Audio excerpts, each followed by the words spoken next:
Subscribe now and press the bell icon. Never miss an update. नमस्कार दोस्तों, स्वागत है आपका मेरा क्लासेस में।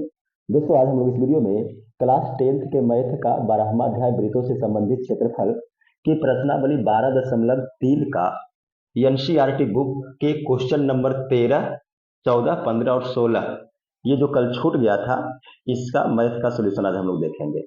कल प्रश्नावली 12.3 का क्वेश्चन नंबर 12 तक का सोल्यूशन आपको कराया गया था। अगर आप उस वीडियो को नहीं देखे हैं, डिस्क्रिप्शन में नीचे लिंक मिल जाएगा, वहां से जाकर के आप 12.3 के पिछले 12 क्वेश्चन का सोल्यूशन देख सकते हैं।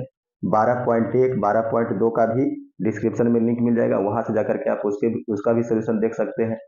तो चलिए दोस्तों शुरू करते हैं आज का वीडियो। देखते हैं 13 नंबर क्वेश्चन में। देखिए आकृति 12.31 में, यानी ये जो आकृति दिया हुआ है एनसीईआरटी बुक में देखिएगा 12.31 में, ठीक है। एक चतुर्थांश ओ पी बी और क्यू, देखिए ओ पी बी और क्यू ये क्या है, वृत्त का एक चतुर्थांश है, ठीक है। एक देखिए वृत्त ऐसा रहता है, उसका एक चतुर्थांश, ये पार्ट देखिए से कटा हुआ है, ये पी है, ये ओ है, यहाँ पे बी है और यहाँ पे क्यू, तो ये एक चतुर्थांश है, ठीक। और उस चतुर्थांश में इसके अंदर एक वर्ग देखिए ओ ए बी और सी, एक वर्ग इस प्रकार से देखिए बना दिया है, ठीक है।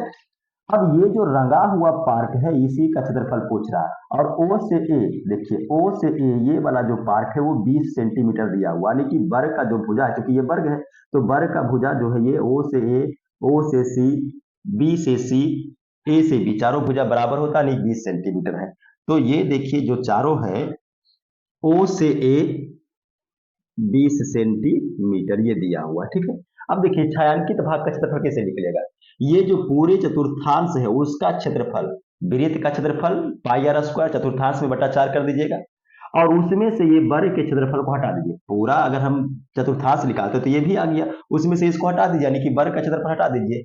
अब देखिए अगर हम यहाँ पर वर्ग का क्षेत्रफल निकाल लेते हैं, इसका सोल्यूशन देखिए, अगर हम वर्ग का क्षेत्रफल निकाल लेते हैं तो वर्ग का क्षेत्रफल ये हो जाएगा भुजा का स्क्वायर। तो भुजा कितना है दिया हुआ 20, तो 20 का स्क्वायर हो जाएगा 400 सेंटीमीटर स्क्वायर, ठीक। अब ये चतुर्थांश का क्षेत्रफल निकालिए, तो लिखेंगे वृत्ताकार चतुर्थांश, चतुर्थांश का नाम भी दे रखा है ओ पी बी क्यू। तो इसका अगर क्षेत्रफल निकालते हैं तो देखिए वृत्त का क्षेत्रफल होता है पाई आर स्क्वायर, चतुर्थांश तो 1/4। अब देखिए आर क्या है, त्रिज्या, लेकिन इस वृत्त का त्रिज्या नहीं दिया हुआ। अब त्रिज्या होता क्या है, वृत्त के केंद्र से परिधि को मिला दीजिए। तो देखिए अगर ये चतुर्थांश, इसका मतलब ये केंद्र होगा, यही केंद्र को मार के इसे चतुर्थांश बना हुआ है। अब देखिए ये वाला केंद्र और ये देखिए बी पॉइंट जो है परिधि पर है, अगर इसको एक लाइन से वैसे मिला देते हैं तो देखिए ये क्या बन जाएगा, त्रिज्या बन जाएगा, यानी कि यही देखिए आपका वृत्त के चतुर्थांश का त्रिज्या। यानी अगर हम ओबी का मान निकालने, मतलब त्रिज्या निकालने, अब ओबी का मान कैसे निकालें, देखिए आप ओ ए बी सी में ये आर जो है ओबी जो है वो विकर्ण का काम करेगा वर्ग का, और वर्ग का विकर्ण होता है √2 भुजा। तो इसका मतलब है कि हम यहाँ पर लिख सकते हैं, चूंकि वर्ग का विकर्ण ओ बी बराबर काम करेगा चतुर्थांश के त्रिज्या का, चतुर्थांश का त्रिज्या यानी आर का। तो इसीलिए विकर्ण देखिए क्या होता है, विकर्ण होता है √2 भुजा, तो भुजा कितना है 20, यानी कि हो जाएगा √2 गुना 20 बराबर आर, यानी आर हो जाएगा 20√2। अब यहां से हम लोग निकाल सकते हैं छायांकित भाग का क्षेत्रफल। तो छायांकित भाग का क्षेत्रफल बराबर क्या हो जाएगा, देखिए ये 1/4 पाई आर स्क्वायर, और इसमें से माइनस कर दीजिए वर्ग का क्षेत्रफल, यानी कि 400।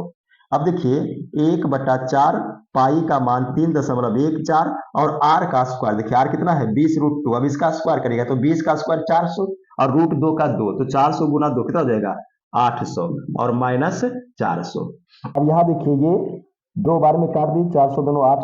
अब इसको देखिए अगर हम 2 से गुना करते हैं तो 4 दूनी 8, 31 दूनी 62, और ये देखिए दशमलव ये जीरो को कैंसिल कर देगा, तो 628 और ये 400 कितना बचेगा 228। तो यही देखिए आपका आंसर हो जाएगा 228 सेंटीमीटर स्क्वायर, ठीक है। यानी कि छायांकित भाग का जो क्षेत्रफल है वो हो जाएगा 228 सेंटीमीटर स्क्वायर। उसके बाद नेक्स्ट क्वेश्चन देखिए, क्वेश्चन नंबर 14। ए बी और CD केंद्र O तथा त्रिज्याओं 21 सेंटीमीटर और 60 सेंटीमीटर वाले दो सकेंद्रीय वृत्तों के क्रमशः दो चाप है। आकृति 12.32 में देखिए ये आकृति देखिएगा, एनसीईआरटी बुक में दिया हुआ होगा। आकृति कितना है? 12.32। इसमें देखिए ए बी, ए बी यानी कि ये जो आप देख रहे हैं ए बी, ये उसके बाद सी डी, सी और डी, ये दोनों क्या है? देखिए ओ केंद्र से लिया गया एक चाप है, और ये जो चाप है ए बी, इसका त्रिज्या देखिए 21 दिया हुआ, ठीक है। और ये जो चाप लिया हुआ है इसका त्रिज्या दिया हुआ है 7 सेंटीमीटर, और ए ओ बी ये कोण दिया हुआ है कितना? 30 डिग्री। तो छायांकित भाग, ये जो रंगा हुआ भाग है, इसका क्षेत्रफल निकालना है।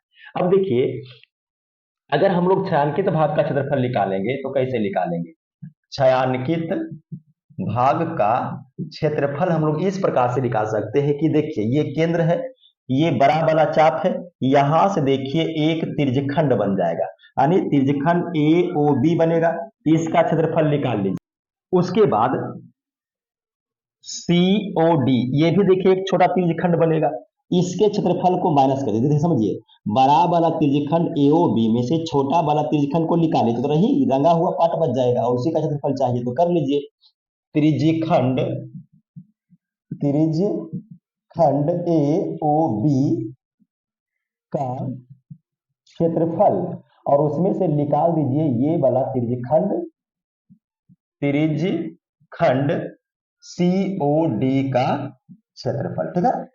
अब यहां पर देखिए छायांकित भाग का क्षेत्रफल बराबर है त्रिज्यखंड ए ओ बी का क्षेत्रफल। त्रिज्यखंड का क्षेत्रफल होता है थीटा बटा 360 पाई, और देखिए आर का स्क्वायर, आर त्रिज्या। अब इसका त्रिज्या देखिए क्या है? ओ से बी, तो हम लिखेंगे ओ बी का स्क्वायर, फिर माइनस ये वाला त्रिज्यखंड, तो थीटा बटा 360 पाई, और त्रिज्या का स्क्वायर, तो इसका त्रिज्या कितना है? ओसी 7 सेंटीमीटर, यानी कि ओसी का स्क्वायर पहले लिख लेते हैं एक बार। तो यहाँ पर देखिए ओबी का स्क्वायर ओसी का स्क्वायर क्या है? दोनों अलग अलग त्रिज्यखंड का अलग अलग त्रिज्या है। अब यहाँ पर ध्यान दीजिएगा, थीटा 360 पाई, थीटा 360 पाई दोनों में कॉमन आ जाएगा, तो थीटा, थीटा का मान कितना है? 30 डिग्री, तो 30 बटा 360, और पाई का मान 22 बटा 7 कॉमन ले लेते हैं। ओ बी का स्क्वायर, देखिए ओ बी कितना है? 21, तो 21 का स्क्वायर करेंगे तो 441, माइनस ओ सी कितना है? 7, 7 का स्क्वायर करेंगे तो 49।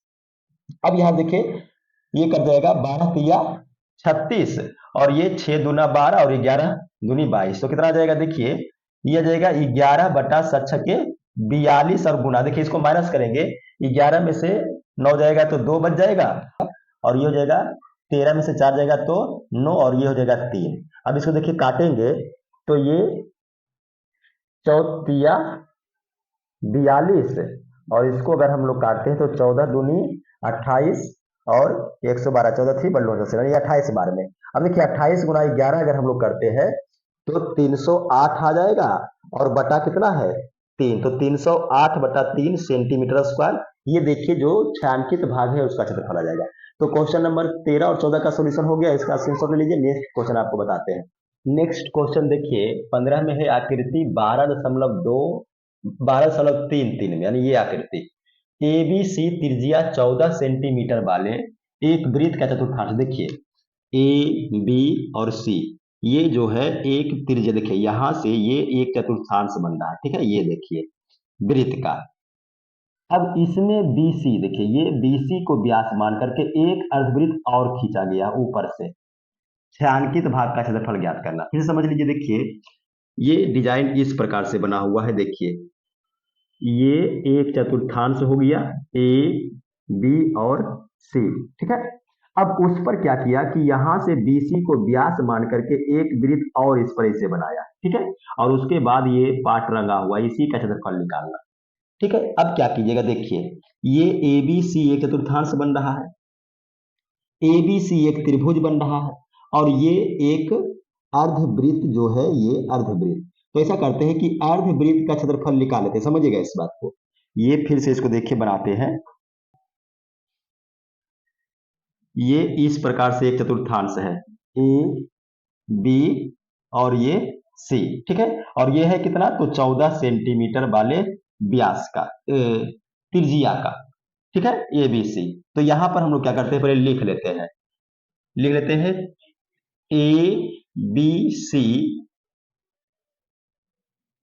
14 सेंटीमीटर त्रिज्या वाले चतुर्थांश। और अगर इसका क्षेत्रफल हम लोग निकाल लें तो क्षेत्रफल क्या निकलेगा, 1/4 पाई आर स्क्वायर। तो हो जाएगा 1/4 पाई का मान 22/7 और आर का स्क्वायर। अब त्रिज्या कितना है देखिए 14, तो 14 का स्क्वायर 196। अब यहां से देखिए 2 बार में काट दीजिए 11, 2 बार में काट दीजिए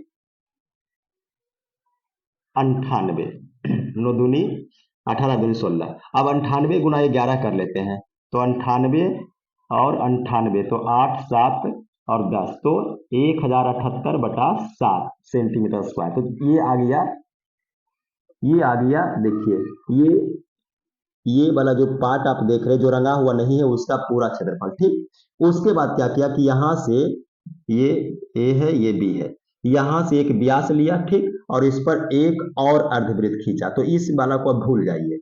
अब ये क्या बन गया, बीसी व्यास वाला एक अर्धवृत्त। तो बीसी, अच्छा एक चीज और है कि इसमें बीसी का मान कहीं पर दिया हुआ है, बीसी को व्यास मान के खींचा लेकिन बीसी का मान नहीं दिया हुआ। तो बीसी का मान हम लोग निकाल सकते, देखिए ये 14 है ये 14 है और एबीसी एक त्रिभुज बन रहा है। तो यहाँ पर हम लोग बीसी निकाले, तो पहले बीसी निकाल लेते हैं उसके बाद इसका क्षेत्रफल निकालेंगे। तो देखेंगे चूंकि त्रिभुज एबीसी में अगर हम लोग पाइथागोरस प्रमेय यूज करते हैं, पाइथागोरस प्रमेय से देखिए 90 बन जाएगा, सामने क्या जाएगा कर्ण, तो कर्ण यानी कि बीसी इक्वल टू हो जाएगा अंडर रूट लंब का स्क्वायर यानी 14 का स्क्वायर प्लस आधार यानी कि 14 का स्क्वायर। तो ये कितना जाएगा देखिए 14 14 यानी कि 2, 14 रूट 2 आ जाएगा, कितना आ जाएगा 14 रूट 2। तो बीसी निकल जाएगा 14 रूट 2, तो 14 रूट 2 व्यास हुआ और इसी व्यास पर एक अर्धवृत्त खींचा गया है। तो अब हम लोग निकाल लेंगे अर्धवृत्त, या इसको इसे लिख लीजिए बीसी व्यास पर बने अर्धवृत्त का क्षेत्रफल। तो अर्धवृत्त का क्षेत्रफल हो जाएगा हाफ पाई और आर स्क्वायर। इसका बड़ी आर स्क्वायर ले देते हैं, यहां पर स्मॉल आर स्क्वायर लिए थे। तो हाफ पाई का मान 22/7 और आर का स्क्वायर। अब समझिए ये तो व्यास है और व्यास का आधा त्रिज्या होता है, तो अगर इसको आधा करेंगे बटा 2 करेंगे कितना जाएगा 7 यानी कि 7 रूट 2 और उसका स्क्वायर करेंगे, तो स्क्वायर करेंगे तो 7 का हो जाएगा 49 और रूट 2 का हो जाएगा 2, तो 2 से 2 कट जाएगा और 7 से 7 कटेगा, तो 22 कितना बचेगा 54 से, तो 154 सेंटीमीटर स्क्वायर। अब समझिए ये निकल गया इसका। अब इसका अगर निकालते हैं तो इसमें तो ये वाला भी पार्ट तो इसमें छिपा हुआ है। अब अगर ये वाला पार्ट पूरा हटा देते हैं तो ये रंगा हुआ पार्ट आ जाएगा। तो अब हम लोग निकाल लेंगे छायांकित भाग का क्षेत्रफल। अब यहां से देखिएगा, इसीलिए छायांकित भाग का क्षेत्रफल बराबर, तो छायांकित भाग के क्षेत्रफल में क्या करना है, जो अर्धवृत्त का क्षेत्रफल है देखिए ये यहां से यहां अर्धवृत्त का क्षेत्रफल, उसमें से ये त्रिभुज वाला क्षेत्रफल और ये जो चतुर्थांश बन रहा है उसके क्षेत्रफल को हटा दीजिए। तो लिखेंगे, ऐसा करते हैं इसमें सिंबल बनाते हैं क्योंकि इतना लंबा लंबा लिखना। तो बीसी वाला जो क्षेत्रफल है इसका सिंबल हम लोग करते हैं कैपिटल ए और ये जो सिंबल है इसको करते हैं स्मॉल ए, ठीक है। तो हो जाएगा कैपिटल ए यानी कि बीसी व्यास पर बने अर्धवृत्त का क्षेत्रफल प्लस त्रिभुज का क्षेत्रफल, त्रिभुज एबीसी का क्षेत्रफल, और इसमें घटाइएगा किसको, देखिए अर्ध व्यास का क्षेत्रफल ले लिए तो ये आ चुका है, त्रिभुज का क्षेत्रफल ले लिए ये आ गया, तब इसको हटाना है यानी कि ये जो है ए लिख दीजिएगा इसको, ए यानी कि एबीसी 14 सेंटीमीटर वाले चतुर्थांश का क्षेत्रफल। अब मान रख दीजिए देखिए ए कितना है 1078/7 प्लस त्रिभुज का क्षेत्रफल। तो देखिए त्रिभुज का क्षेत्रफल होता है, यहां पर हम लोग निकाल लेते हैं त्रिभुज एबीसी का क्षेत्रफल। तो त्रिभुज का क्षेत्रफल होता है हाफ गुने आधार गुने ऊंचाई। देखिए ये भी 14 है ये भी 14 है, तो ऊंचाई 14 आधार 14, 7 बार में 4 98, तो 98 और माइनस देखिए स्मॉल ए, हाँ उल्टा लिखा गया है, कैपिटल ए का मान कितना है 154 है। और उसके बाद 98 और स्मॉल ए का मान कितना है 1078/, ये दोनों प्लस है तो इसको प्लस कर लेते हैं। 8 4 12 बाकी 1 और 15 1 16 है और 9 25 और माइनस है 20 1078/7। अब इसको भिन्न घटाव कर लीजिए, तो भिन्न घटाव करेंगे तो 7 एलसीएम आ जाएगा, 7 से गुना करिए, 7 दूनी 14 है और 7 पचे 35, 35 और 1 36 बाकी 3, 7 14, 14 और 3 17 माइनस 10 78। अब इसको माइनस करिएगा, 14 में से 8 जाएगा तो 6 बचेगा, उसके बाद ये हो जाएगा 5, 15 में से 7 जाएगा तो 8 और ये हो जाएगा 16 में से 10 गया तो 6, यानी कि 686/7 सेंटीमीटर स्क्वायर। अब यहाँ देखिए इसको अगर 7 से आप काटिएगा तो 9 सत्ती 63, 5 बचेगा 56 और 8 सत्ती 56 यानी 98 सेंटीमीटर स्क्वायर इसका देखिए आंसर आ जाएगा। तो ये हो गया छायांकित भाग का क्षेत्रफल 98 सेंटीमीटर स्क्वायर। अब देखिए क्वेश्चन नंबर 16, ये 12.3 का लास्ट क्वेश्चन है। आकृति 12.34 माने ये देखिए आकृति, इसमें छायांकित डिजाइन ये जो बना हुआ है इसका क्षेत्रफल ज्ञात करना है, जो 8 सेंटीमीटर त्रिज्या वाले दो वृत्तों के चतुर्थांश के बीच उभयनिष्ठ। देखिए ये 8 सेंटीमीटर वाले वर्ग जैसा आपको दिखाई दे रहा है, लेकिन वास्तव में ये है क्या, देखिए इसको आप इस तरह से समझिए। देखिए ये इस प्रकार से बना हुआ है, 8 सेंटीमीटर 8 सेंटीमीटर एक चतुर्थांश है। उसके बाद यहां से देखिए ये और ये, तो एक चतुर्थांश ये बना हुआ है, ये भी 8 और 8 वाला। तो देखिए ये चतुर्थांश ये ऊपर वाला और एक चतुर्थांश नीचे वाला ये बना हुआ और ये रंगा हुआ है, ठीक है। अब ये रंगा हुआ पार्ट का आपको क्षेत्रफल निकालना है। कैसे निकालेंगे, देखिए ये वाला पार्ट का क्षेत्रफल निकालना है तो ऐसा करते हैं कि ये देखिए 8 8 8 8 बना गया, ठीक, यानी ये वर्ग बन रहा है। तो वर्ग के क्षेत्रफल में से अगर हम ये वाला क्षेत्रफल को हटा देते हैं तो क्या बन जाएगा, रंगा हुआ पार्ट का क्षेत्रफल बन जाएगा। अब देखिए इसमें दिया हुआ क्या है, ये 8 सेंटीमीटर त्रिज्या वाला, त्रिज्या r का मान 8 सेंटीमीटर, ठीक है। और निकालना क्या है, ये जो छायांकित क्षेत्र पार्ट है इसका क्षेत्रफल तो निकाल लेते हैं।